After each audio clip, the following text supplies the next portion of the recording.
My name is Randy Pitchford. I am the president of Gearbox Software and executive producer of Duke Nukem Forever. The thing about this game, yes, it's been in development a long time, but there's always been a core of very passionate, very talented developers, always trying to push things to the next level and succeeding in many respects. And every time I've ever had an opportunity to look at the game, there's always been amazing, incredible bits. Stuff that's just fun and over the top and scenes like I've never seen before. And I say kill them all.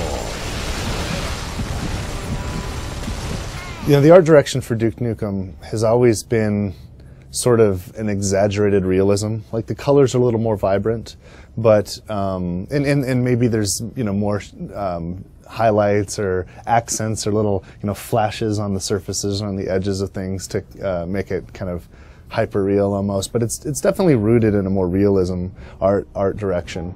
This is taking forever. Time to stop pissing around and get this big guy back into action.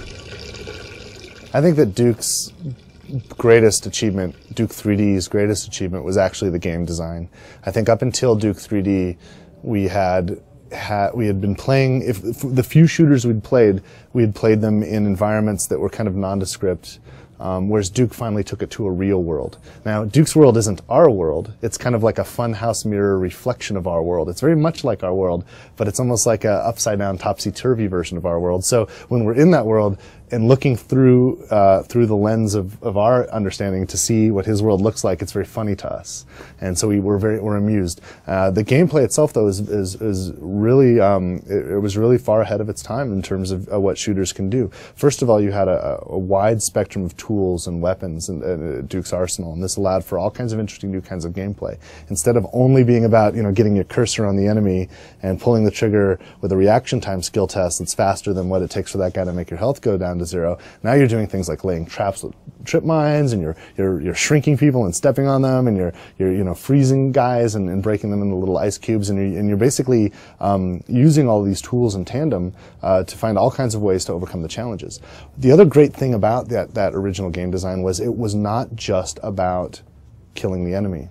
There were other things to do in Duke. After clearing a room of these aliens, you then had to figure out how to move to the next section, and oftentimes there was an environment challenge, like, man, there's the door, but there's something blocking it, and I have to figure out, you know, maybe if I nudge this and I can knock that out of the way and then I can get through, or maybe if I get that in the way and I blow that up, it'll create a hole for me, you know, and you're kind of using almost like a cognitive test to navigate the environment, and along the way you find secrets and all kinds of fun jokes. Duke Nukem Forever succeeds by understanding what was great there and delivering on a worthy successor to all that fun. So of course all the humor and all the titillation is there, and all those things that make us go, I just have to see what's going to happen next. That's all there for us. But at the same time, is a very intelligent game that balances very satisfactorily a pacing between the, you know, hardcore action and action skill test gameplay with a sort of cognitive gameplay.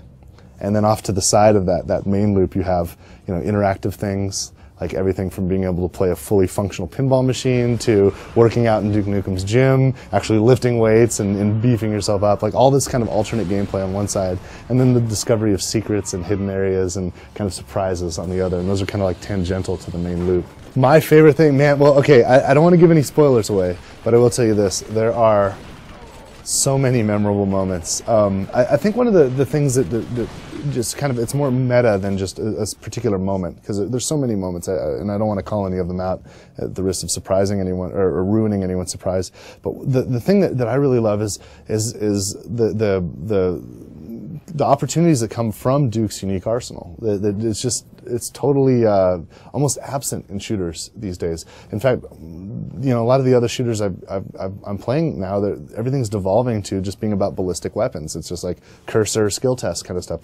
Put my cursor over the guy and, you know, react before he gets me. And you know, there's nothing more gratifying than, you know, shrinking down a pig and stepping him into a little mushy bit of paste, you know, or the rail gun, you know, it's just shooting 3 guys in a row through a wall, you know, and then having their heads explode when they get, you know, the railgun has kind of like a microwave effect, and it'll make people's heads explode. It's pretty, but like that kind of alternate gameplay, those kinds of tools and weapons and the things that can emerge from that. We haven't had that in a long time.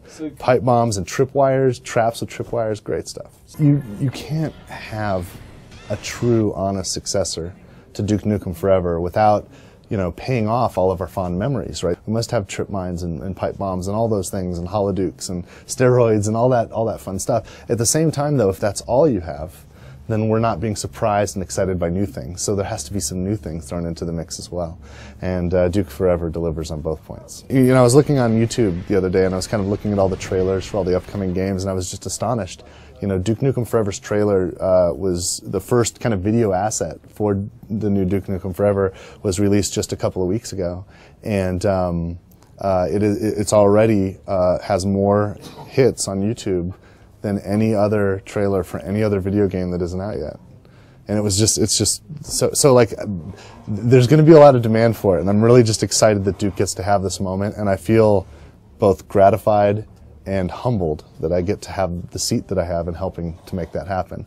But ultimately, I feel like every Duke fan out there, where I finally get to play the game this ridiculous game that's been going on for so long with this absurd development cycle. We're finally gonna, you know, get to the end of that story and have that experience, and it feels great to be able to pay that off.